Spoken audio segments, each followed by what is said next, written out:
This is the Sharp radio cassette player with the built-in turntable. I thought we'd have a closer look at the player mechanism in this system, as it's the most interesting part of it.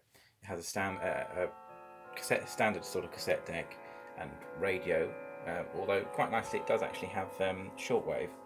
The cassette deck also has Dolby, which is nice, and you can skip to the various tracks on the cassette player. Main problem with this series, they did the 2000, which I have a scrap one, and I'll show you how the player mechanism works on the 2000 system. But this player mechanism, Sharp used in a number of their systems, the vertical systems anyway. They also did the both sides play in a more traditional format using one stylus, which just goes under the disc. You see videos of those online, but we'll concentrate on this vertical player mechanism and how this works, because I have a scrap system which I can show you how the player mechanism achieves playing both sides of the record vertically. And it's quite you can see from when I show you the mechanism how they managed to be quite ingenious with the design. So that's what it looks like in the system. There's plenty of videos online showing you how this system sounds.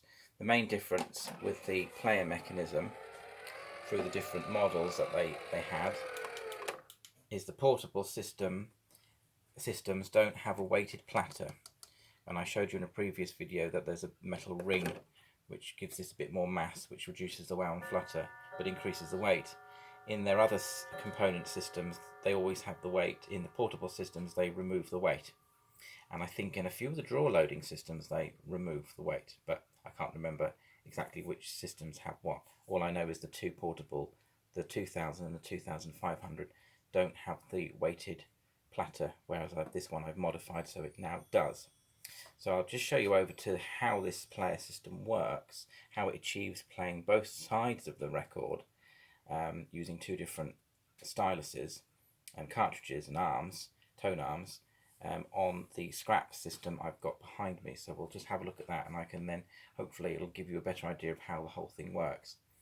So obviously, if we go over to the scrap one I have here, this is out of a 2000 system, but essentially they're identical.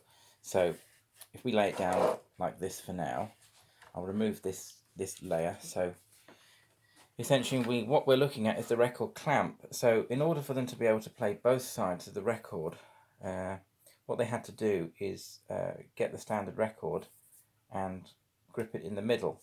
Now lots of 80s systems have vertical record players where you put the record on the platter vertically, and then you have a screw type clamp that you screw the label of the record to to the platter. Because Sharp wanted to play both sides of the record, they had to basically do what a jukebox does when it plays side A and side B, which is to clamp the record by the label. So this is the record clamp, and the platter I have removed. But you can see this is how the thing is mounted in the system, obviously, vertically like this. And then you'll see this is the arm for side A. And if I open this up, the arm for side B is this side. And what they've done is they've connected them via strings and pulleys to a sort of a guide here, which is controlled by a worm gear down the side here. And this worm gear, which is when it's connected to its belt via this motor, I think if I can turn it, you might just see. There we go. You can just now see as I'm turning, this arm is very slowly tracking across. And if we were to look at one the other side, it would be moving exactly the same as the one on the front here. In actual fact, if I zoom out a bit, you might be able to see the pair of them moving. They're not moving a lot, but just enough. So what happens is, because they're linked together, you have a solenoid each side. You can see the solenoid coil here, and what it does is it pulls up and down. And as it pulls up and down, it releases and lowers this arm So if I try to do that, there we go. You can see the arms going down now. And if I push it back up, the weight's lifted up. So let's try that again. There we go. That's moving down.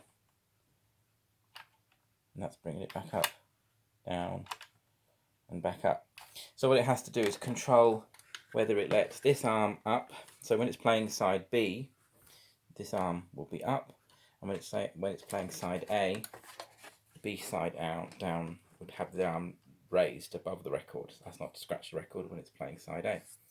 So, and you can see the two solenoids for side B on this.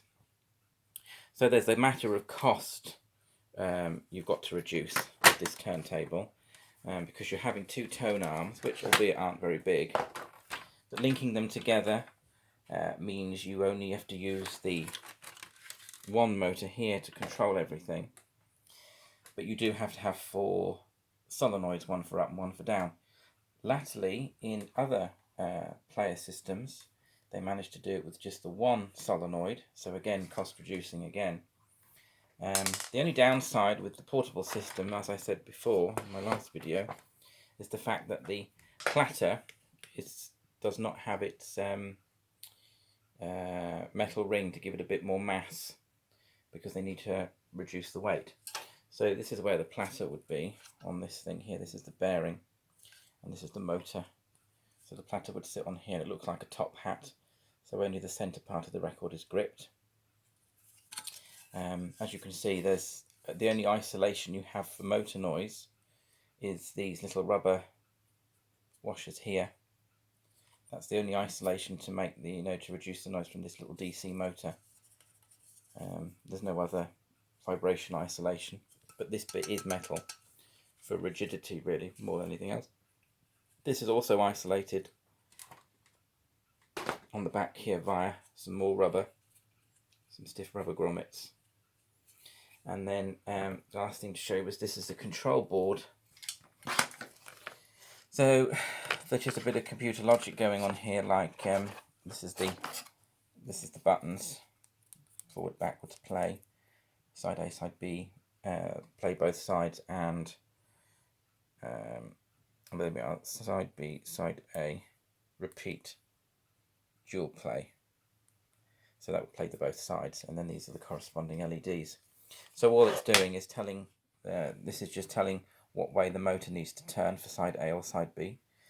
These are the speed controls, 45 and 33, and also it will be telling it when it can cue, when to cue, when not to cue, and when you press both sides to play, only light it up once, and then when you play the other side, don't play both sides again.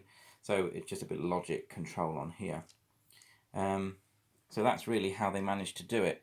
There's not a lot to the actual player system when you look at it, and the platter's removed, but still amazing that they managed to get this technology down to, and I said in the 2500s, there's even less, I believe, managed to get it down to a relatively cheap price. When these were new, the portable versions, they were expensive, but considering the capability, the specification, they were still quite good. But the problem that they suffer with is wow and flutter without the weight, and the isolation with these rubber grommets is not great. And also the speaker system, I'll show you back over to here, the actual speaker cones in these systems are quite stiff. And the reason for that being is this is mounted, if you can see this is wobbly, so this is mounted on springs. And the idea is if you put the bass up too high, you'd get feedback. So they sort of make these a little bit bass light on the record player. So that's the only downside, is the fact that the turntable, when this is on phono and you're listening to records, they aren't very bassy. And that is obviously to stop the feedback going back to the turntable, even though they have tried to isolate it as best they could. So yeah, that's pretty much how the player system works in one of these Sharps. I just thought I would show you a scrap one in bits, because it's a bit easier to see how all the bits go together.